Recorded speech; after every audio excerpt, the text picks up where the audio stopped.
L'appartement d'Alice était petit, douillet. D'habitude, il lui apportait du réconfort. Pas ce soir. Ce soir, les ombres semblaient plus profondes, s'étendant des coins comme des griffes avides.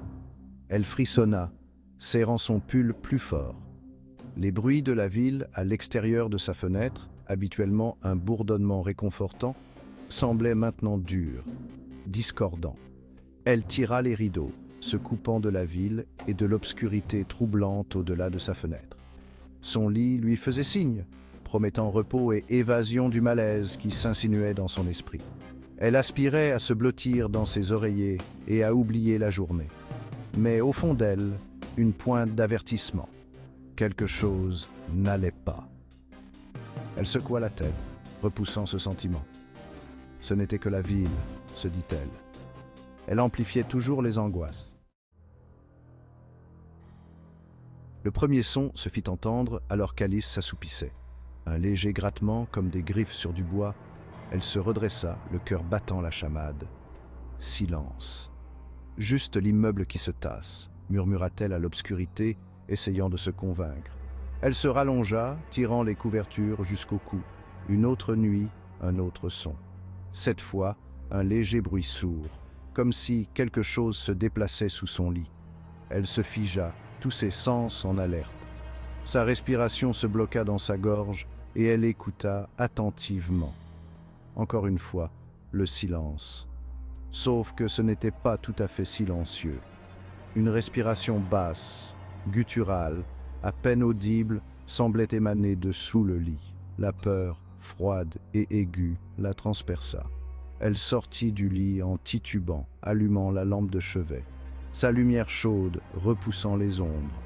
Mais l'obscurité sous le lit restait, impénétrable, menaçante.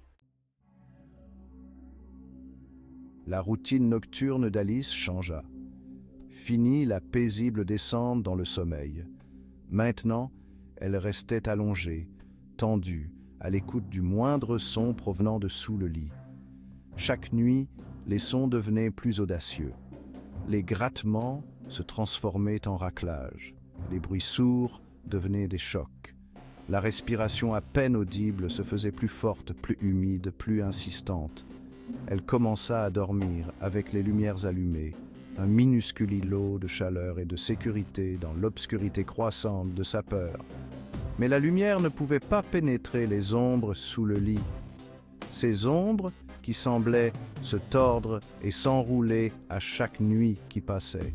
Chaque soir, elle se forçait à sortir du lit, à s'agenouiller et à regarder sous le lit, retenant sa respiration, attendant que ses yeux s'habituent à l'obscurité. Chaque soir, rien. Mais les sons continuaient et sa peur grandissait. Une nuit, quelque chose bougea sous le lit. Pas un son cette fois, mais un mouvement. Une ondulation lente et délibérée qui parcourut toute la longueur du matelas. Le souffle d'Alice se coupa.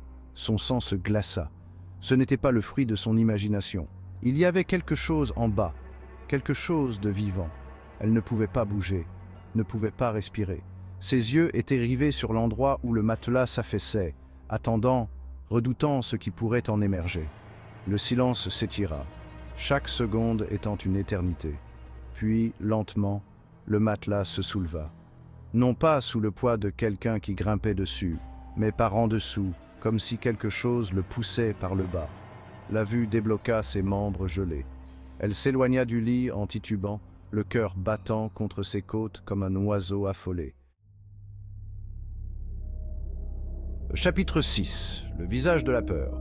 Puis, avec une secousse écœurante, la créature se faufila davantage hors du lit. La respiration d'Alice se coupa dans sa gorge, tandis qu'elle s'élevait dans la faible lumière. C'était vaguement humanoïde, mais grotesquement déformé. Sa peau était tendue sur des os qui ressortaient à des angles insolites. Ses membres étaient longs et tordus, se terminant par des griffes qui grattèrent le plancher de bois. Mais c'est le visage qui la horrifia vraiment. Les yeux de la créature, ceux qui s'étaient posés sur elle quelques instants auparavant, étaient énormes et vides, comme ceux d'un animal aveugle. Sa bouche était une gueule béante, remplie de rangées de dents dentelées qui luisaient d'un fluide visqueux. La créature pencha la tête comme pour l'étudier. Un son bas et guttural s'échappa de sa gorge, un son qui était à la fois un grognement et un gémissement, rempli d'une faim qui la glaça jusqu'aux os. Chapitre 7. Piégée. Alice était prise au piège. La créature bloquait la porte, ses yeux, ses orbes vides et sans âme, ne la quittant pas des yeux. Tous ses instincts lui criaient de courir, d'échapper au cauchemar qui se déroulait sous ses yeux. Mais ses jambes refusèrent d'obéir. La peur, froide et paralysante, l'avait clouée sur place. Elle ne pouvait que regarder, impuissante, la créature faire un pas vers elle, sa main griffue tendant la main, son contact promettant une douleur inimaginable. L'odeur de la pourriture, du moisi et de quelque chose d'autre, quelque chose d'étranger et de sacrilège, emplit ses narines. Alice eut un haut le cœur, son estomac se retournant de terreur. Elle devait sortir, devait échapper à ce cauchemar. Mais comment ? La créature se trouvait entre elle et la porte, et même si elle parvenait à la dépasser, où pourrait-elle aller ? Le couloir à l'extérieur n'offrait aucun refuge, seulement la promesse d'une obscurité différente. Chapitre 8. Mesure désespérée. La panique lui donna de la force. Elle ne pouvait pas rester là, ne pouvait pas laisser cette chose la toucher. Elle devait se défendre, trouver un moyen de s'en sortir. Ses yeux parcoururent à la pièce, cherchant quelque chose, n'importe quoi, qui pourrait servir d'arme. Un livre lourd sur sa table de chevet attira son attention. Ce n'était pas grand-chose, mais c'était toujours ça.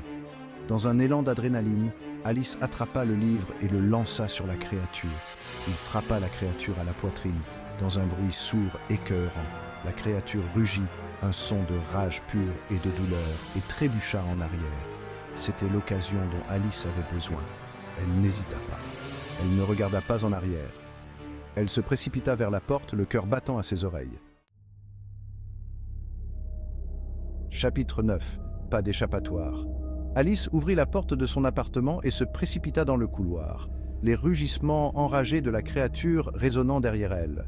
Elle n'osa pas regarder en arrière, n'osa pas ralentir. Ses poumons brûlaient, ses jambes la suppliaient de s'arrêter, mais elle continua à pousser, animée par la terreur et l'espoir désespéré de s'échapper. Le couloir semblait s'étendre à l'infini, labyrinthe vertigineux de lumière vacillante et de silence oppressant. Arrivée à l'escalier, elle jeta un coup d'œil par-dessus son épaule. La créature avait disparu, mais le sentiment de terreur, l'impression d'être traquée, s'accrochait à elle comme un linceul. Alice savait, avec une certitude qui la glaça jusqu'aux os, que ce n'était pas fini.